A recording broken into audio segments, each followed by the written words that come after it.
அபார கருணா சிந்தும் ஞானதம் சாந்தரூபிணம் ஸ்ரீ சந்திரசேகரகுரும் பிரணமாமி முதான்வகம்.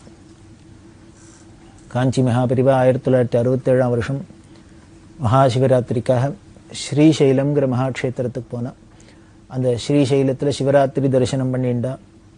அதே மாதிரி ஆதிசங்கர பகவத்பாதாளுக்கு ரொம்ப பிரியமான சிவானந்த லஹரியில் கூட பெயரோட குறிப்பிடுற அந்த ஸ்ரீசைலத்தில் ஆச்சாரியாளுக்கு ஒரு சந்நிதி இருக்கணும் அப்படிங்கிறதுனால 1967 வருஷம் மார்ச் மாதம் 22 ஆச்சாரியால அங்கே ஒரு கட்டடம் கட்டி அதில் ஒரு மண்டபம் கட்டி அதில் பிரதிஷ்டை பண்ணினான்.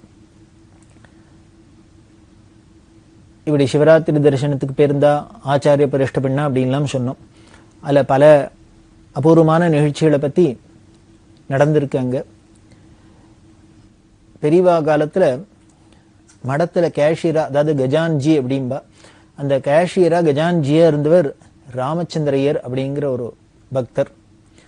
இவர் கும்பகோணத்தில் சோலைப்பந்தர் அப்படிங்கிற இடத்துல இருந்தார். மடத்துக்கு ரொம்ப நாள் கைங்கரியம் பண்ணியிருக்க கேஷியரா இருந்து, அதுக்கப்புறம் பிற்காலத்தில் ரொம்ப வயசு தள்ளாமையாக இருக்கிற காலத்தில் அப்புறம் வீட்டில் போய் இருந்து அவர் குழந்தைகளோட இருந்துட்டு அதுக்கப்புறம் எப்பப்பெல்லாம் வந்து பெரியவாளை தரிசனம் பண்ணுறது மேலாம் பண்ணியிருந்தார். அப்படி இருக்கிற இந்த கஜான்ஜி என்ன பண்ணார், பெரியவா ஸ்ரீசைலத்துக்கு போறா, அங்க ஆச்சாரியாளுக்கு மண்டபம் கட்டி கும்பாபிஷேகம் பண்ணா பரிஷ்ட பண்றாங்கிறதுனால போய் தரிசனம் பண்ணணும்னு இவரும் போய் கூடவே இருந்தார். மார்ச் மாதம் 22 ஆச்சாரியால் மண்டபம் அந்த கும்பாபிஷேகம் போறது. முன்னாலே பெரியவாளும் போயிட்டா. இந்த ராமச்சந்திரரும் அங்க போய் கூடவே இருக்கார். பெரியவா மல்லிகார்ஜுனேஸ்வரர் கோவிலுக்கு போனா அவரும் போனார். பெரியவா அந்த கங்கையில போய் ஸ்நானம், கிருஷ்ணா நதியில ஸ்நானம் பண்ணிட்டு வந்தார். இந்த மண்டபம்லாம் கட்டியெல்லாம் முடிச்சுட்டதுனால இந்த மண்டபத்தெல்லாம் பெரியவா சுற்றி பார்க்கறதே இவரும் போய் சுற்றி பார்த்துட்டு எல்லாம் பண்ணினார். இப்படி இருக்கிறது 22 கும்பாபிஷேகம் போகிறது. 5 நாளைக்கு முன்னால் என்ன பண்ணா, 17 அவரை கூப்பிட்டு, ராமச்சந்திரா ஊருக்கு போயிட்டு வா அப்படின்னு சொல்லி அக்ஷத பிரசாதம் எல்லாம் பிரசாதத்தை கொடுத்து ஊருக்கு போயிட்டு வான்னு உத்தரவு கொடுத்தா. அவர் ராமச்சந்திரன் சொன்னார், இன்னும் 4 நாள் இருக்கு இந்த ஆச்சாரியர் மண்டப கும்பாபிஷேகத்துக்கு, இவ்வளவு தூரம் வந்துட்டேன், அதனால அதை தரிசனம் பண்ணிட்டு போயிடுறேனே அப்படின்னு. பெரியவா உத்தரவு பண்ணிட்டாள்னா அங்கே ஒன்றும் எதிர்த்து பேச முடியாது, கேட்குறோம். இருந்தாலும் இதை அவர் சொன்னார், 4 நாள் தானே இருக்கு, இருந்து தரிசனம் பண்ணிட்டு போறேன்னு. பெரியவா சொன்னார், அதான் நன்னே 4 நாளைக்கே உட்காந்து பார்த்து தரிசனம் பண்ணிட்டேன், மல்லிகார்ஜுன என்னோட தரிசனம் பண்ணியாச்சு, ஆச்சாரியார் மண்டபத்தையும் பார்த்தாச்சு, எல்லாம் பண்ணியாச்சு. அதுக்கப்புறம் என்ன பண்ணோம், அதான் நீ தான் எல்லாத்தையும் பார்த்துட்டியே, அதனால நீ கிளம்பி போயிட்டு வா, ஊருக்கு போ அப்படின்னா. அவரால் அதுக்கு மேலே ஒன்றும் தட்ட முடியல. சரி கிளம்புறதே பிரசாதம் கொடுத்த பெரிய என்னமுன்னா பாதுகை கொடுத்தா. அவருக்கு பாதுகையும் கொடுத்து பிரசாதத்தையும் கொடுத்துட்டு என்ன பண்ணு நேராக ஊருக்கு போனேன். அவர் உடனே ஸ்ரீசைலத்திலேருந்து கிளம்பி மெட்ராஸ் வரணும். மெட்ராஸில் ஒரு பொண்ணு இருக்கா. பெரியவா கிட்ட நீ புள்ள திருச்சியில் இருக்க, திருச்சியில் நேஷனல் காலேஜில் பெரிய ப்ரொஃபஸராக இருந்தார், பேராசிரியர் ராதாகிருஷ்ணன் அப்படின்னு. இன்னைக்கு இருக்கிற பல தமிழ் வித்வான்களுக்கு, தமிழ் அறிஞர்களுக்கெல்லாம் அவர் ஆசிரியராக இருந்திருக்கார். இந்த ராமச்சந்திரோட புள்ள தான் ப்ரொஃபஸர் ராதாகிருஷ்ணர். அவர் நேஷனல் காலேஜில் பெரிய ப்ரொஃபஸராக இருந்தார், தமிழ் பண்டிதர். அவர் புள்ள திருச்சியில் இருக்கார், பொண்ணு மெட்ராஸில் இருக்கா. அதனால இந்த ராமச்சந்திரன் என்ன பண்ணார், ஸ்ரீசைலத்திலேருந்து வரத்தே மெட்ராஸில் வந்து பொண்ணு வீட்டில் இறங்கிவிட்டு அப்புறம் திருச்சிக்கு போகணும். பெரியவா கிட்ட மெட்ராஸுக்கு போனால் பொன்னாத்தில் தங்குவியோ அப்படின்னு. போகிறேன் என்னன்னு தெரியல அப்படின்னு. தங்க வேண்டாம், உடனே போய் குளிச்சு சாப்பிட்டு கிளம்பி உடனே திருச்சிக்கு போயிடு அப்படின்னு உத்தரவு பண்ணிட்டா.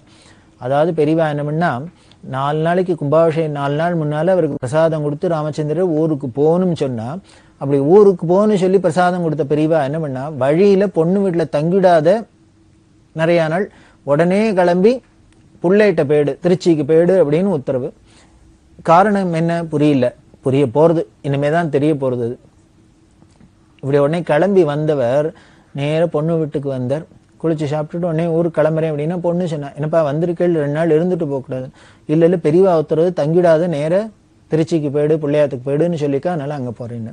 இவர் திருச்சிக்கு போனார், பிள்ளை வீட்டில் போனார். அங்கே 2 நாள் இருந்தார். 3ஆம் நாள் இவர் காலமாயிட்டார். அங்கே ஸ்ரீசைலத்தில் கும்பாபிஷேகம் நடக்க போகிறது, இங்கே திருச்சியில் இவர் காலமாயிட்டார். என்ன சொல்லுவேன், பெரியவாளை திருக்கால ஞானின்னு வெறுமனை சாதாரணமாக சொன்னா போருமா என்ன? ராமச்சந்திரருக்கு புரியல, கூட இருந்தவாளுக்கெல்லாம் புரியல. பாவம் வயசானவர், மடத்துல இத்தனை கைங்கரியம் பண்ணியிருக்கார், கஜான்ஜியா இருந்திருக்கார். அவர் வந்திருக்கார், இப்படி பெரிய கும்பாபிஷேக வைபவம் நடக்க போறது, அதுல அவர் கலந்துக்கிறது வந்திருக்கிற பெரியவா மெனக்கிட்டு எல்லாம் பார்த்துட்டு எல்லாம் பார்த்தாச்சு, நீ ஊருக்கு போகணும் பிரசாதம் கொடுத்து அனுப்பிச்சா நமக்கு லௌகீக ரீதியா பார்த்தா நமக்கு என்னமோ தோன்றதோ இல்லையோ. ஆனா பெரியவா எத்தனை காரியம் நடந்துட்டு இருக்கு, எல்லாத்துலயும் கவனத்தோட பண்ணிட்டு இருக்கிற பெரியவா ஒரு கஜான்ஜி ராமச்சந்திரையருக்கு இன்னும் 4 நாள் தான் ஆயுசு அப்படிங்கறத எப்படி நோட் பண்றான்னு தெரியுது.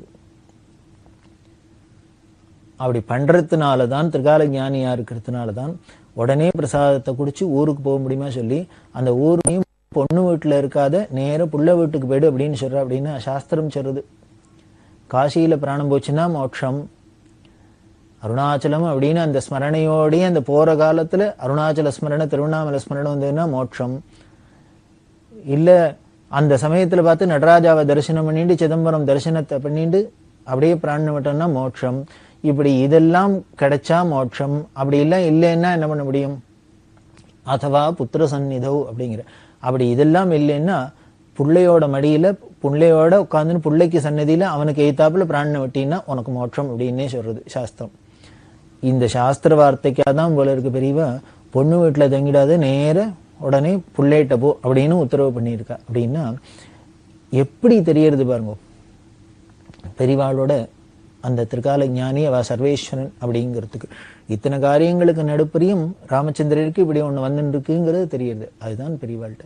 சரி, உடனே நமக்கு உங்களுக்கு சந்தேகம் வரலாம், பெரியவாளுக்கு தான் ராமச்சந்திரருக்கு ஏதோ யமன் வந்திருக்கான்னு இவர் பார்த்துட்டாரோ இல்லையோ ஞான திருஷ்டியில, இவருக்கு 4 நாள் தான் ஆயுசுன்னு தெரிஞ்சுட்டு தொல்லியோ, இவ தான் சர்வசக்தன் அப்படின்லாம் சொல்றாளே, அந்த யமனை வராத தடுத்திருக்கலாமே, போஸ்ட்போன் பண்ணிருக்கலாமே, அட்லீஸ்ட் ஏதானும் பண்ணிருக்கலாமே பெரியவா, ஏன் அப்படி பண்ணல அப்படின்னு நமக்கு ஒரு சந்தேகம் வரும்.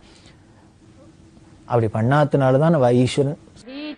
ஒரு பெரிய ஃபேக்டரி வச்சிருக்கிற ஒரு பெரிய முதலாளி இருக்கார் அப்படின்னா தனக்கு கீழே காரியத்தை நிர்வாகத்துக்காக பல மேனேஜர்ஸ் எல்லாம் வச்சுருக்கார். அப்படின்னா அந்த மேனேஜர்ஸ்க்கெல்லாம் இவர் என்ன பண்ணியிருக்கார், பவரை டெலிகேட் பண்ணியிருக்கார். அவளுக்குன்னு ஒரு காரியத்தை கொடுத்துருக்கார், நியமனம் பண்ணி கொடுத்துருக்கார். அப்படின்னா அந்தந்த காரியத்தை அவ பண்றதை இவர் குறுக்க ஒன்னுத்தையும் போய் தலையிடக்கூடாது. அவள்கிட்ட ஒரு சுதந்திரம் கொடுத்து அவளுக்கு பவரை டெலிகேட் பண்ணியாச்சுன்னா அவ தன்னோட பவர் படி என்னென்ன காரியம் பண்ணணுமோ எந்தெந்த வேலையில எப்படி அவளுக்கு தெரியும், எப்போ எது பண்ணணும், எப்போ எது சரி நல்லது தப்புன்னு. அந்த குவாலிஃபிகேஷன் இருக்கிறதுனால, அந்த தகுதி இருக்கிறதுனால தானே அவளை மேனேஜராகவே நியமனம் பண்றோம். அப்படி பண்ணி அவள்கிட்ட கொடுத்தாச்சுன்னா அவள்கிட்ட போய் நம்ம ஒவ்வொன்றுத்துலையும் இன்டர்ஃபியர் பண்ணக்கூடாது. ரொம்ப அத்தியாவசியமா ஏதானு இருந்தாவனா நாம போய் எங்க தலையிடலாமே வழிய, அப்படி இல்லைன்னா அதுல தலையிடக்கூடாது. அப்படியே விட்டுறாப்புல தான் ஈஸ்வரனா இருந்தா கூட என்ன பண்ணுவேன்னு அவளுக்கு கால நியதிப்படி பிராரப்தப்படி என்னென்ன நடக்கணும்னு தேவதைகள்லாம் நியமனம் பண்ணி அது நடந்துட்டு இருக்கோ அதுல போய் ஈஸ்வரன் தலையிட மாட்டார். அதை போலதான் இங்கேயும் பெரியவா என்ன பண்ணா அந்த பிராரப்தத்துல என்ன டெஸ்டினி அப்படின்னு சொல்லக்கூடிய விதியில போய் கைய வைக்க மாட்டா, அதுல இன்டர்ஃபியர் பண்ண மாட்டா. ஞானிகள் நினைச்சா என்ன வேணா பண்ணலாம். அப்படி பண்ண முடியுமாங்கிறதுக்கும் நமக்கு புராணங்கள்ல இருந்து கிடைக்கிறது. என்னன்னு ஒரு மார்க்கண்டேய சரித்திரம், ஒரு பகவத்பாதாள் சரித்திரம், இதெல்லாமே கிடைக்கிறது. அவளுக்கு எக்ஸ்டெண்ட் பண்ணி அவளை இருக்க வைக்கணும்னாலும் அவ இருக்க வைக்கலாம். இன்னும் பெரியவா வைபவத்திலேயே பார்க்க போறோம், பெரியவா மகாத்மியத்திலேயே மகிமையிலேயே பார்க்க போறோம். பல பேருக்கு என்னமே போயிடுத்து அப்படின்னு இருந்தவாள்லாம் வச்சிருக்கா, காப்பாத்திருக்கா. மடத்துல மயிலாப்பூர் சுவாமிகள் அப்படின்னு பத்மநாபர் ஐயர் அப்படின்னு அவருக்கு பேரு. அப்புறம் மயிலாப்பூர் சுவாமிகள் அப்படின்பா. அவர் எப்படி சுவாமிகளா ஆனார்னா மயிலாப்பூர்ல என்ன இந்த பெரியவா சொன்ன இந்த பிடியரிசி எல்லாம் கலெக்ட் பண்ணியிருந்தார். வீடு வீடா போய் கலெக்ட் பண்ணிட்டு அங்கங்க பெரியவா சொன்ன இடத்துக்கெல்லாம் அதை விநியோகம் பண்றது எல்லாம் கைங்கரியம் பண்ணியிருந்தார். அப்படி இருந்தவர் என்ன பண்ணார், அப்புறம் மடத்திலேயே பெரியவாள்கிட்ட இருந்தார். எதனால இருந்தார் அப்படின்னா இந்த பத்மநாபருக்கு திடீர்னு கன்னத்துல ஒரு பெரிய இந்த கேன்சர் மாதிரி கட்டி அது வந்துடுத்து. வந்தா ரொம்ப பெருசா போச்சு. டாக்டர்ஸ் எல்லாம் பார்த்துட்டு என்ன பண்ணா இவருக்கு வாரக்கணக்கு நாள் கணக்கு சொன்னா, இவர் 1 வாரம் இருப்பார், 4 நாள் இருப்பார் அப்படின்லாம் சொல்லிட்டே வந்தா. இதை அவ குடும்பத்துல இருக்கவா பெரியவாள்கிட்ட சொன்னா, அப்பாவுக்கு இது மாதிரி ஆயிடுத்து, டேட்டு சொல்லிட்டா இன்னைக்கு போயிடுவார் நாளைக்கு போயிடுவாங்கிறா, இன்னும் 1 வாரம் தான் இருப்பார், 10 நாள் தான் இருப்பாங்கிறா, 1 வாரம் தான் இருப்பாங்கிற, 4 நாள் தான் இருப்பாங்கிற அப்படின்னு. அப்படியா சொன்னா அப்படின்ட்டு, நீ அப்போ ஒண்ணு பண்ணு, அவருக்கு சன்னியாசம் கொடுத்துரு, ஏற்பாடு பண்ணு, சன்னியாசம் கொடுத்துரு சொல்லு அப்படின்னு. மடத்திலேருந்தே பெரியவா அனுப்பிச்சா சன்னியாசம் கொடுக்கணும் அப்படிங்கிறதுக்கு ஏற்பாடு பண்றதுக்கு விஷயம் சொல்லி அனுப்பிச்சுட்டா. அவருக்கு தெரிஞ்சது சன்னியாசம் கொடுத்துடலாம் அப்படின்னா சன்னியாசமும் ஆபத் சன்னியாசம் கொடுக்கப்பட்டது. ஆனால் ஒரு வாரம் ஆச்சு, 4 நாள் ஆச்சு, டாக்டர் சொன்ன கெடுவெல்லாம் தாண்டி எடுத்து இவருக்கு இம்ப்ரூவ் ஆகிடுத்து, ஹெல்த்து உடம்பு குணமாக ஆரம்பிச்சிடுத்தோ. பார்த்தா டாக்டர்ஸ்லாம் ஆச்சரியமாக இருந்தது. என்னமோ இப்படி பேட போகிறார் அப்படின்னா இவருக்கு சன்னியாசம் கொடுத்தோன்னே உடம்பு திரும்பி சௌக்கியமாக ஆரம்பிச்சுடுத்து. ஒரு வழியாக குணமாயிட்டார். இப்போ சன்னியாசமாக ஆகிட்டார், வீட்டுக்கு அழிச்சுன்னு போக முடியாது. அதனால் என்ன பண்ணால் பெரியவா நேரம் மடத்துக்கு அழிச்சுன்னு வந்துருன்ட்டார். நேரம் மடத்துக்கு வந்தார். அதுக்கப்புறம் மடத்தில் சுவாமிகளாக இருந்து பல வருஷங்கள் இருந்து அப்புறம் சித்தியான அப்படின்னா இதில் தெரியுது. இந்த மயிலாப்பூர் சுவாமிகள் கேஸில் ஒரு வாரம் போயிடுவார், 10 நாள் போயிடுவார் அப்படிங்கிறத எக்ஸ்டெண்ட் பண்ணி வருஷக்கணக்காக இருக்கிறாப்புலையும் வைக்க முடிஞ்சது. அதுக்கு ஒரு சன்னியாசத்தை அனுகிரகம் பண்ணினா, இங்கே பார்த்தா மேலூர் இந்த கஜான்ஜி ராமச்சந்திரையருக்கு 4 நாள் தான் இருக்குன்னு தெரிஞ்சுன்னு நீ போய் உன்னோட சன்னதியில போய் உனக்கு நல்ல கதி அடையட்டும் அப்படின்னு பிரசாதத்தையும் கொடுத்து அனுப்பிச்சிருக்க. அப்படின்னா ரெண்டையும் பண்ண முடியும், அதுவும் பண்ண முடியும், இதுவும் பண்ண முடியும். ஆனால் யாருக்கு எப்போ என்ன பண்ணுவாங்கிறது நமக்கு தெரியாது. அந்த அவாளோட பிராரப்தத்தை பொறுத்தது, அவாளோட புண்ணிய பலனை பொறுத்தது தான் அமையும். அப்படி இந்த ஸ்ரீசைலத்தில் இருக்கிறதே தான் இந்த கஜான்ஜி ராமச்சந்திரையருக்கு அவருக்கு காலம் நெருங்கின்றிருக்கு அப்படின்னு தெரிஞ்சுன்னு பெரியவா உடனேயே பிரசாதத்தை கொடுத்து வீட்டுக்கு போய் அவர் காலமானார் அப்படிங்கிறது தெரியுது. இந்த ஸ்ரீசைலத்தில் பெரியவா இருக்கிறதே ஜிஆர் நடராஜையர் அப்படின்னு சென்னையில் ஒரு பெரிய பக்தர், கோவிந்தபுரத்தை சேர்ந்தவா. இந்த ஜிஆர் நடராஜையர் தன்னோட நண்பரோட ஸ்ரீசைலத்தில் தரிசனத்துக்கு போயிருந்தார். பெரியவாள்லாம் இருந்து தரிசனம் பண்ணிட்டா அவள் திரும்பி ஊருக்கு கிளம்பி வரணும். அவள் ஒரு காரில் வரா இருக்கா. பெரியவாள்கிட்ட ஒரு நாளைக்கு சாயந்தரம் உத்தரவு வாங்கிட்டா, நாங்கள் ஊருக்கு போயிட்டு வரணும். பெரியவா போயிட்டு வா அப்படின்னா பிரசாதத்தை கொடுத்தாச்சு. இவ சந்தியாவந்தெல்லாம் மட்டும் அஸ்தமிச்சப்பறம் இருட்டு எந்தப்பறம் கிளம்பி வரா. இப்படி வரத்தே ரொம்ப மலைப்பாதையாக இருக்கும், ரொம்ப ஏற்ற இறக்கங்களோட இருக்கும், வனாந்திரமாக இருக்கும். இப்போ போனால் கூட ரொம்ப காடு மாதிரி தான் இருக்குது. அப்படின்னா 60ஸ்லாம் எப்படி இருக்கும் அப்படின்னு நம்ம கற்பனை பண்ணிக்கலாம். ரொம்ப அப்படி இருந்த இடம். வந்துன்னு இருக்கிறதே இருட்டில் திடீர்னு வண்டி நின்று கொடுத்தோம், பிரேக் டவுன் ஆயிடுது. என்னன்னு பார்த்தா அந்த ஃபேன் பெல்ட்டு அருந்து போயிடுது. நடராஜருக்கு என்ன பண்ணுறதுன்னு தெரியல. இனிமேல் புதுசாக ஃபேன் பெல்ட் வாங்கி தான் அதை போட்டு தான் வண்டியை எடுக்க முடியும். இவருக்கும் அவசரமாக ஊருக்கும் வரணும். வழியில் நடுப்புற நின்று கொடுத்து என்ன பண்ணுறதுன்னு தெரியல. இருட்டாவோ இருக்குது, ராத்திரி ஆகிடுத்து. அங்கே துஷ்ட மிருகங்கள்லாம், புலி சிங்கம் இல்லைன்னா துஷ்ட மிருகங்கள்லாம் ரொம்ப சகஜமாக நடமாடுற இடம். ராவேளையில் இவ பத்திரமாவும் இருந்தானும். என்ன பண்ணுறதுன்னு தெரியல. உடனே பார்த்தா பக்கத்தில் ஏதாவது ஒதுங்கிறதுக்கு இடம் வந்தால் பார்ப்போம், நைட்டு அங்கே ஸ்டே பண்ணிப்போம். பொழுது விடிஞ்சோடனே வெளிச்சம் வந்தோடனே ஊருக்குள்ளே எங்கேயானும் போய் நாம் ஃபேன் பெல்ட்டை வாங்கிட்டு வந்து மாற்றிட்டு ஊருக்கு போகலாம், கண்டினியூ பண்ணலாம் அப்படின்னு நினச்சிட்டு போகிறா. பக்கத்தில் ஒரு கொஞ்சம் தூரத்தில் ஒரு பெட்ரோல் பங்க் இருந்தது. அந்த பெட்ரோல் பங்கில் போய் சொல்லிட்டு இருந்தா, ராத்திரி இங்கே இருக்கும், காடு வனாந்திரமாக இருக்குது, இங்கே இருக்கும், பாதுகாப்பா, பொழுது விடிஞ்சோன்னே நாங்கள் போகிறோம் அப்படின்னா அவளும் சரி அப்படின்னா. இவாளும் உட்காந்துன்னு இருக்கா. இப்படி உட்காந்துன்னு இருக்கிறது ஒரு கூட இந்த நண்பருக்கு ஒரு சந்தேகம். அவர் கேட்டார், நம்ம பெரியவாள்கிட்ட சொல்லி உத்தரவு வாங்கிட்டு தானே வந்தோம், பெரியவா பிரசாதமும் கொடுத்தா, இப்படி பெரியவா பிரசாதத்தை வாங்கிட்டு உத்தரவோடு வந்து நம்ம எப்படி நடுப்புற இவ்வளோ சிரமம் வராப்பில் ஆகிடுதே, நம்ம கஷ்டப்படுறாப்பில் ஆகிடுதே, இப்படி நமக்கு இது மாதிரி ஆக போகிறதுன்னு பெரியவாளுக்கு தெரிஞ்சிருந்துன்னா நம்மளை தடுத்து நிறுத்திருக்கலாமோ இல்லையோ. இப்போ ராத்திரி போக வேண்டாம், கார்த்தால போகணும்னு ஏதானு சொல்லியிருக்கலாமோ இல்லையோ, ஏன் சொல்லலை? இப்படி சொல்லாத விட்டுட்டாளே, பெரியவா பிரசாதம் கொடுத்தும் உத்தரவு வாங்கிட்டு வந்தும் இப்படி நடுப்புற நாம கஷ்டப்படுறாப்புல ஆயிடுச்சு அப்படின்னு அவர் தாப்பமாக பேசினது. நடராஜர் எல்லாம் ஒன்றும் சொல்லலை. அது பெரியவா எதுக்கு பண்ணுறா என்னங்கிறது அதை உணர்ந்தவாளுக்கு தெரியும். அவர் பேசாத இருந்தார். அப்படி இருக்கிறதே இந்த பெட்ரோல் பங்கில் கார் போடுறதுக்கு இன்னொருத்தர் வந்தா. ஒரு கார் வந்து நின்றுது. அந்த காரில் இருந்தவர் இறங்கி போய் பெட்ரோல்லாம் போடுறார். பெட்ரோலை போட்டுன்னு அவர் பாட்டுக்கு பணத்தை கொடுத்துட்டு போகலாம். ஆனால் அவர் என்ன பண்ணினார், இந்த நடராஜரை வாழ்கிட்ட வந்து பேச்சு கொடுத்தார். நீங்கள் யார், எங்கே இப்படி உட்காந்துருக்கேள்?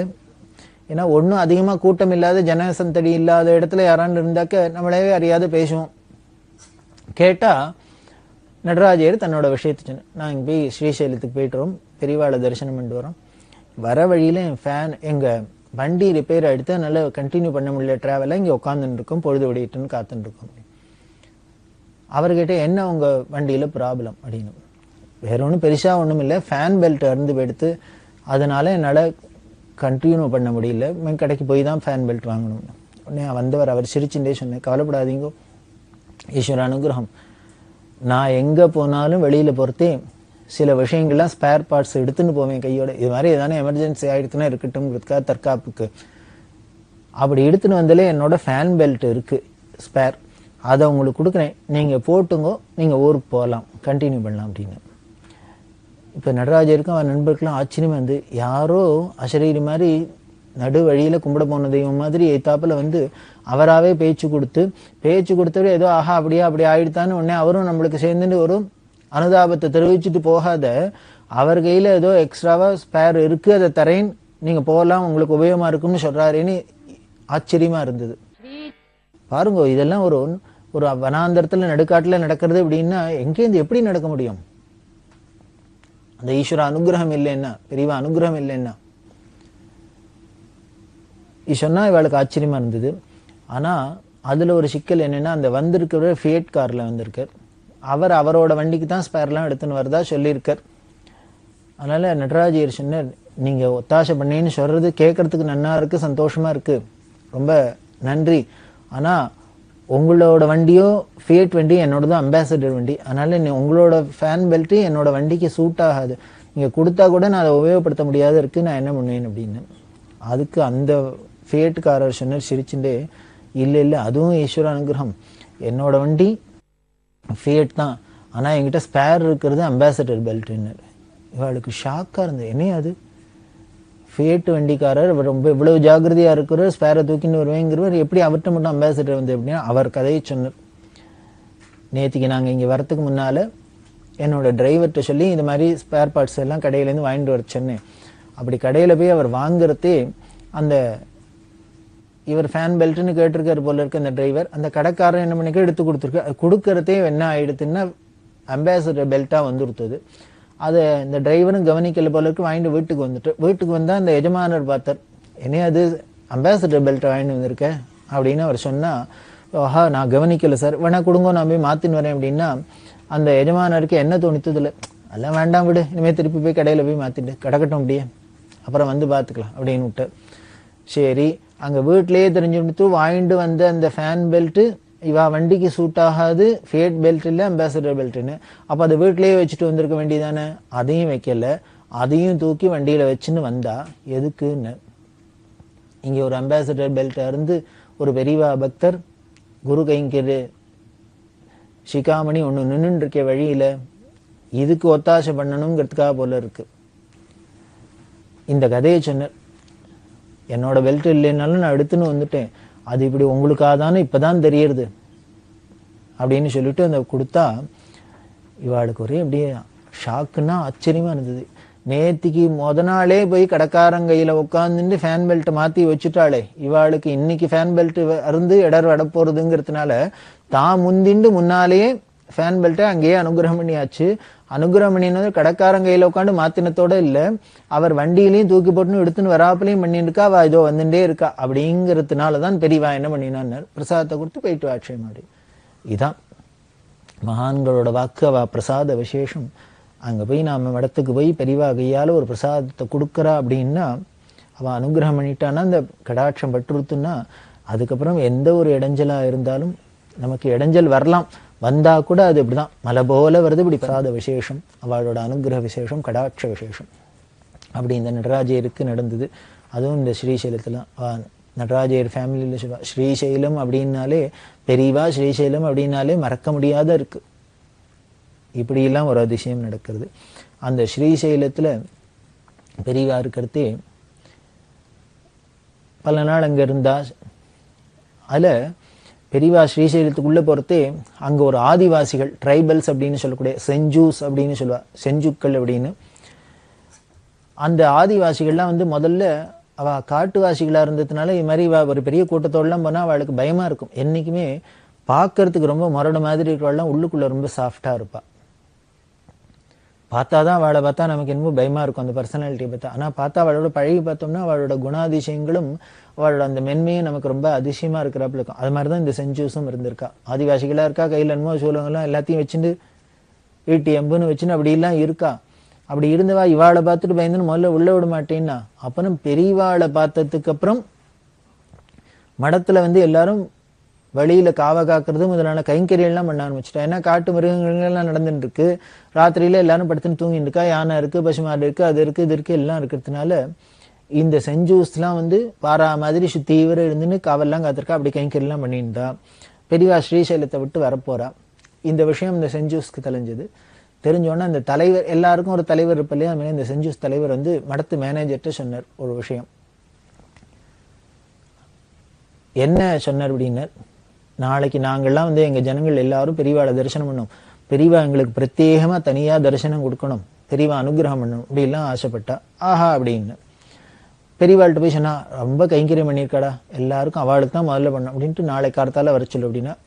அவள்லாம் வந்து எல்லாரும் தரிசனம் பண்ணா, எல்லாரும் குடும்பத்தோட வந்திருக்கா, ஆண்கள் பெண்கள் குழந்தைகள் எல்லாருமே வந்திருக்கா. எல்லாரும் அவளுக்கு உண்டான ஆச்சாரப்படி ஸ்நானம் பண்ணிட்டு இதெல்லாம் எட்டுன்னு வந்து பெரியவாளை தரிசனம் பண்ணா.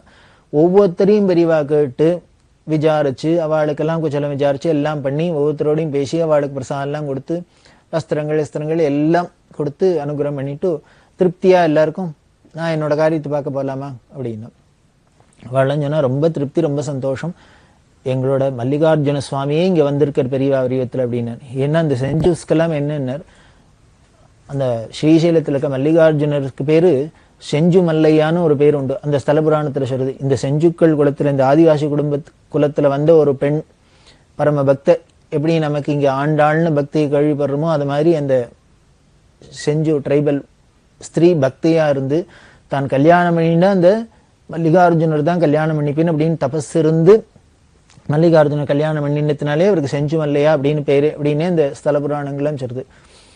அப்படி எங்களுக்கு ரொம்ப உறவு அந்யோன்யமான எங்க செஞ்சு மல்லையாவே அந்த பரமேஸ்வரனே பெரியவா ரூபத்துல வந்திருக்காரு அப்படின்லாம் அவ ரொம்ப சந்தோஷப்பட்டா. அப்படி சொல்லிட்டு அவ கிளம்புறதுக்கு உத்தரவு கொடுத்தா பெரியவா. உடனே அவர் இந்த தலைவர் வந்து பெரியவாள்கிட்ட என்னமோ அந்த மேனேஜர் சொன்னார். அவர் இல்லைன்னு கையாட்டின்னு பெரியவா கேட்டா. அவன் என்ன கேட்கறான், நீ மாட்டேங்கிற அப்படின்னு. இல்ல அவ ஏதோ கேட்கறா அப்படின்னு. என்ன சொல்லு அப்படின்னு. அவளுக்கு ஏதோ டான்ஸ் ஆட தெரியுமா, அவ ஆடி பெரியவா பார்க்கணுங்கிற, இங்க அது மாதிரி ஆடியெல்லாம் பார்க்குற சம்பிரதாயம் இல்லைன்னு நான் சொல்லிட்டேன் அப்படின்னு. நீ பெரியவா, நான் என்ன பண்ணுவேன் பண்ண மாட்டேன் நீனே சொல்லுவியா அப்படின்ட்டு கேட்குறான். சம்பிரதாயம் தான், யாரானும் இந்த ஆடினா நான் பார்க்கறது இல்லை, ஆனா இப்போ இவ ஆடி நான் பார்க்க போறேன் அப்படின்னு.